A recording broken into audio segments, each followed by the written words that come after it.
this market at this point, right before this bar went up, I said, be careful being short at 57. And it pops up 2 points of heat if you were short from below that.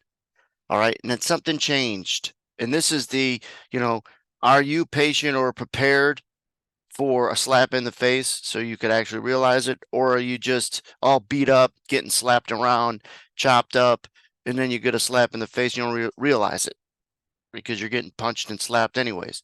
So this is this. We don't only get a lot of longs that come in, but we get a lot of shorts that puke in here. Less shorts, less buyers, more longs, more sellers. But that's not just what happened. We also got, bam, right here, right there, a big long comes in. But watch also what happens even right in here. You get no shorts, 11 total contracts. So it wasn't just there were more longs than shorts. There became no shorts at all. You get in these red hollow blocks, short pukes, short positions that puke or exit. If you look up here, it becomes the biggest short puke of the entire session. So there's some value knowing that. And that's when I had said, this is also a head fake. So it's a chart pattern head fake of has to go up to go down. Why? Because it can't go down with too many shorts. So it's got to shake those shorts out. Then it has an easier path to go lower. So it had that pattern to it.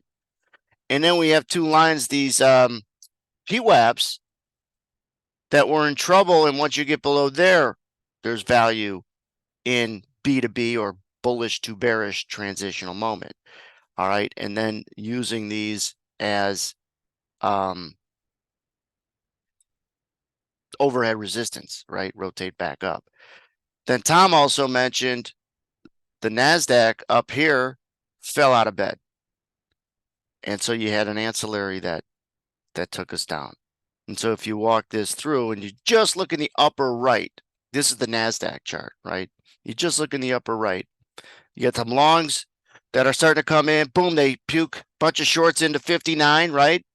And then you're watching it, you're watching it, you're watching it. You still got the short puke. Some longs are kind of balanced there. I'm looking here.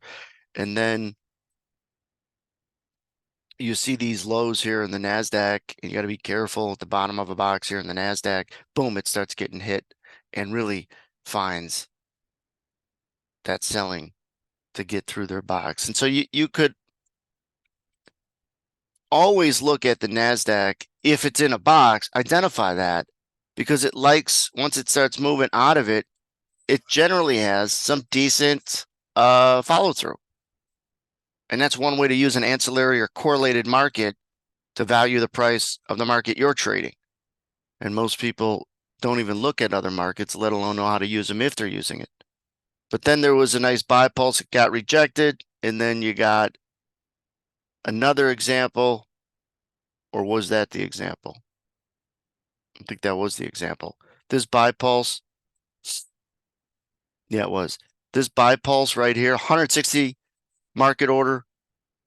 Buy market orders come in, and it's the high tick. It doesn't even flinch higher. And so you see me highlight in real time all of this, the fact that nobody's even short. And then you got this yellow band I put in here as overhead resistance, using the PWAPs as, prior support, new resistance, old support, new resistance, all that stuff.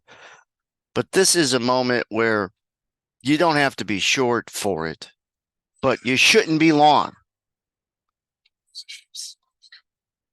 Or you should be able to exit along. And then if you are bearish, this is a kick your ass into trade moment. The fire and ready aim fire.